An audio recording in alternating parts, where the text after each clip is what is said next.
Hi guys. So welcome to the fall of the Roman Empire.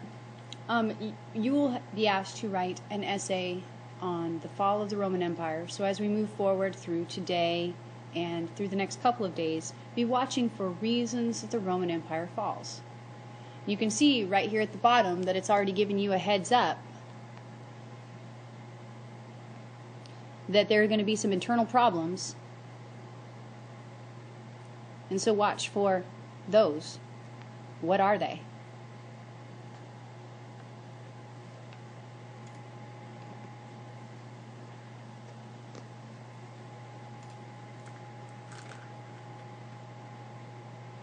While I set the stage, be thinking about this. Which didn't lead to the collapse of Rome? In the 3rd century AD, Rome faced many problems. They came from within the empire and from outside. Only drastic economic, military, and political reforms, it seemed, could hold off a collapse.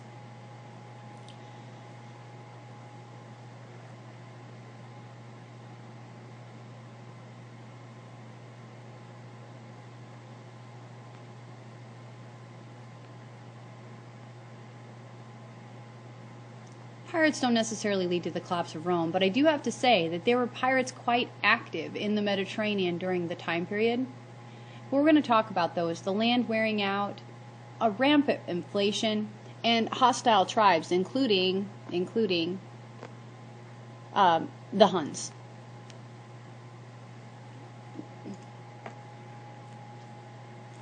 Historians generally agree that the end of the reign of the emperor Marcus Aurelius, very important to know, Marcus Aurelius, there he is, marked the end of 2 centuries of peace and prosperity.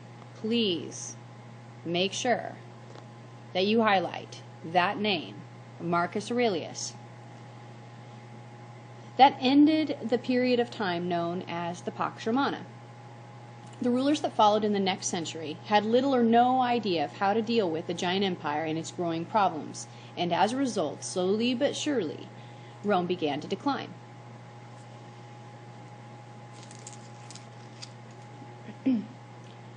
The first weakness in Rome is its economy.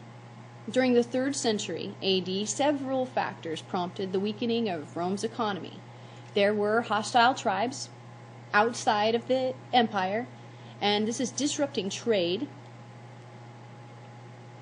There are pirates along the Mediterranean sea line coast that are also disrupting trade routes. Rome has expanded greatly, and as a result is just having a difficult time hanging on to that much geographic territory. Having reached their limits of expansion, the Romans lacked new sources of gold and silver. Desperate for revenue, the government raised taxes. It also started minting coins that contained less and less silver. It hoped to create more money with the same amount of precious metal, but the economy soon suffered from inflation, which is a drastic drop in the value of money, coupled with a rise in prices.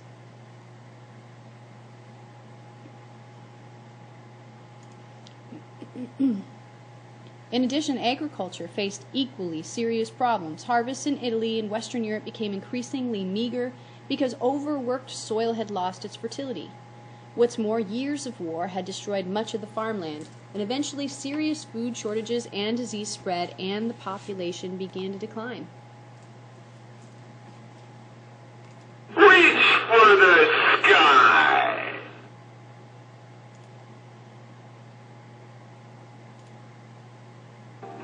Rome now ruled an empire that spanned 3 continents. But with growth came problems. The rich grew richer, and the poor grew poorer.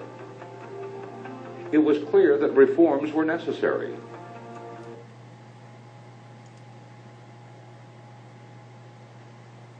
Military and political turmoil. By the 3rd century AD, the Roman military was also in disarray. Over time, the Roman soldiers in general had become less disciplined and loyal. We already talked about that. They gave their allegiance not to Rome, but oftentimes to their commanders, who fought amongst themselves for the throne. To defend against increasing threats to the empire, the government began to recruit mercenaries. Now, mercenaries are foreign soldiers who fight for money, but you have to think about that. A mercenary is loyal to whoever is paying them. And as a result, if somebody else wanted to undermine the system and come along and pay those mercenaries more money, then perhaps the mercenaries would shift sides. They don't have an allegiance to Rome necessarily. While mercenaries would accept lower pay than Romans, there was little sense of loyalty to the empire. Feelings of loyalty eventually weakened among average citizens as well. In the past, Romans had cared so deeply about their republic that they would willingly sacrifice their lives for it. But conditions in later centuries of the empire caused citizens to lose their sense of patriotism. I mean, imagine that you were alive when Claudius was emperor, or Tiberius, or Caligula. I mean, you lose a little faith maybe, right? Or imagine that you lived on the outskirts of the Roman Empire. How much of an allegiance would you actually have to Rome? You've probably never seen Rome the city. So, as time went by, citizens became indifferent to the empire's fate. Now, unfortunately, I don't believe you can see the video. So listen for a little bit, and then I'm going to cut it off, because I don't think this Doceri program is letting you see the video. The reign of Marcus Aurelius' son Commodus, from 180 to 192, is generally regarded as the beginning of Rome's long decline. Commodus was thoroughly unfit to rule, and his reign was marked by despotism, licentiousness, and brutality.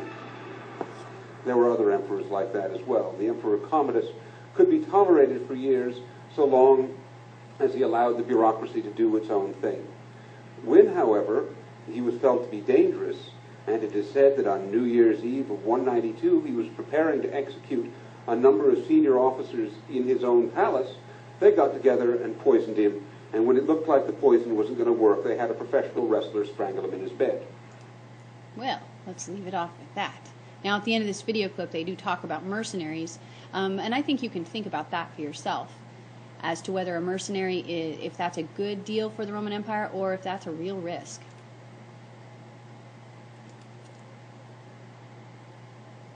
So as the Roman Empire is falling apart, of course, emperors are going to do whatever they have to do to try to establish some sense of calm and order. So here's one of them. Remarkably, Rome is going to survive intact for another 200 years, and this was due largely in part to reform-minded emperors and the empire's division into two parts. So now we're going to talk about the division of the empire. It's easy to remember the division of the empire happened under Diocletian because the DI and the DI are the same. In AD 284, Diocletian, a strong-willed military leader, actually became the new emperor. He ruled with an absolute iron fist and severely limited personal freedoms. Nonetheless, he restored order to the empire and increased its strength. Diocletian doubled the size of the Roman army in order to do this, and sought to control inflation by setting fixed prices for goods. To restore the prestige of the office of emperor, he claimed descent from the ancient Roman gods and created elaborate ceremonies to present himself in a godlike aura. Diocletian believed the empire had just gotten too big and too complex for one person. In perhaps the most significant reform in Roman history, arguably, he divided the empire into a Greek-speaking East, which would include, you'll see a map pretty soon, Greece, Anatolia, Syria, and Egypt, and a Latin-speaking West, which would include places like Italy, Gaul, Britain, and Spain. He took the eastern half for himself and appointed a co-ruler for the West. While Diocletian shared authority, he kept overall control. His half of the empire, the East, included most of the empire's great cities and trade centers and ended up being far wealthier than the West. Because of ill health, however, Diocletian retired in 305 AD, and his plans for an orderly succession unfortunately failed. Civil war broke out.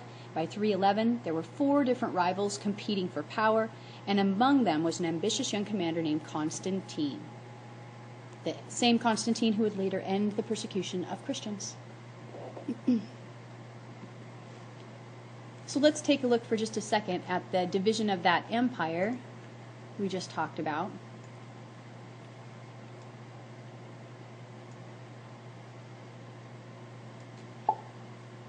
So the eastern half of the Roman Empire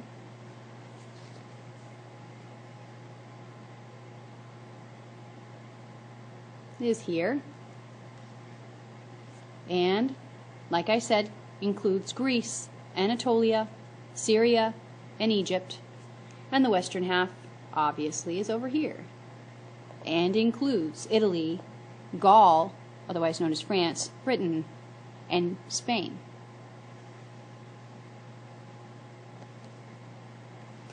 Now, unfortunately, what's going to happen, however, is that as anything weakens and enters into a period of civil war, you end up with groups of people taking advantage of the situation.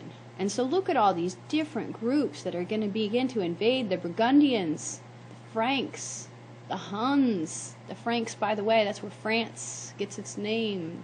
The Huns, the Ostrogoths, the Saxons. Later on you'll hear the term Anglo-Saxons. Look, they're headed to Britain. That makes sense. The Vandals.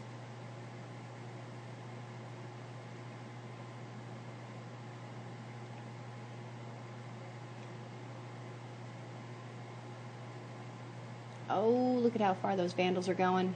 I didn't let the other groups show the extent. And the Visigoths.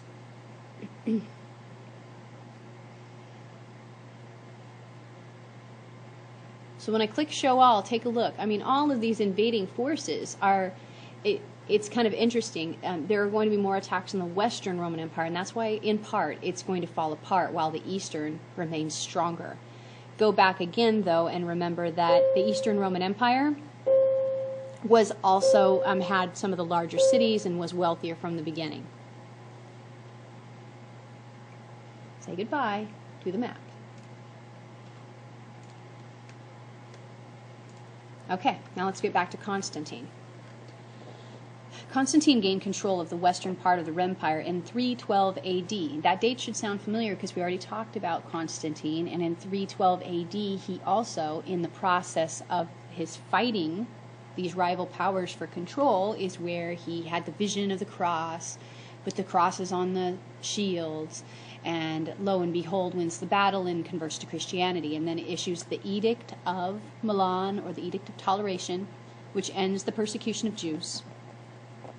He continued many of the social and economic policies of Diocletian. In 324, Constantine also secured control of the East and restored the concept of a single ruler, at least there. In 330 AD, though, Constantine took a step that would have great consequences for the empire. He moved the capital from Rome to the Greek city of Byzantium, in what is now Turkey. The new capital stood on the Bosphorus Strait, strategically located for trade and defensive purposes on a crossroad between the east and the west. The city eventually took on its new name, which was Constantinople, or the city of Constantine. And after Constantine's death, the empire would again be divided. The east would survive, and the west would not. The west would fall. I'm going to go back for just a second, because I doubt you got that last point. Constantinople.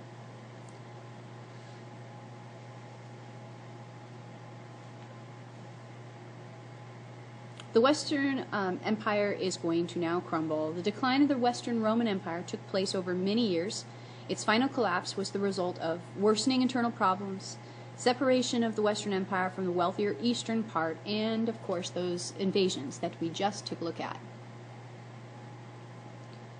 Since the days of Julius Caesar, the Germanic peoples had been gathering on the northern borders of the empire, and they had coexisted in relative peace with Rome. However, around 370 AD, all that changed.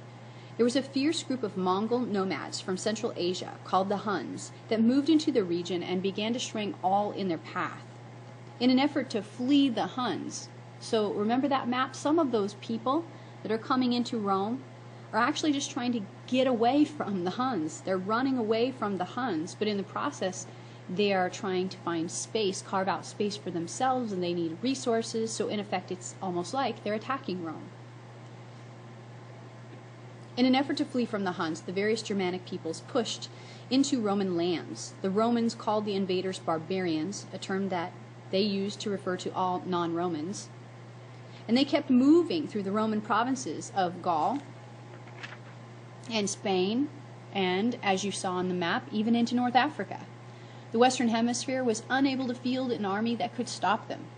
And in 410, hordes of Germans overran Rome itself and plundered it for 3 days.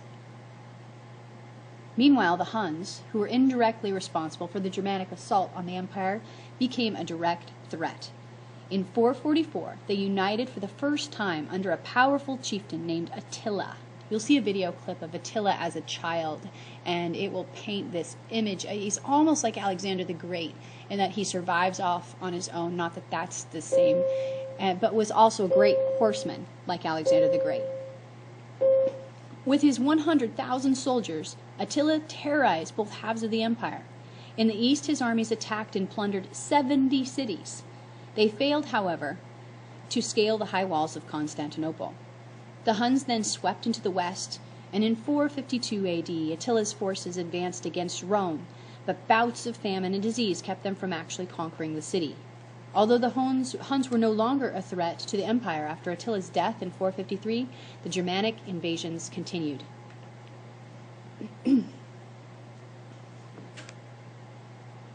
Another interesting fact about Attila, according to one of the movies and resources that I watched about Attila the Hun, he was so kind of enthused about the Roman baths that when he went back home, he tried to have the Roman bath actually recreated back on the steps, and it did not work. I mean, Rome's infrastructure allowed for all that flow of water, but he was really desperate to try to recreate it, and it didn't work.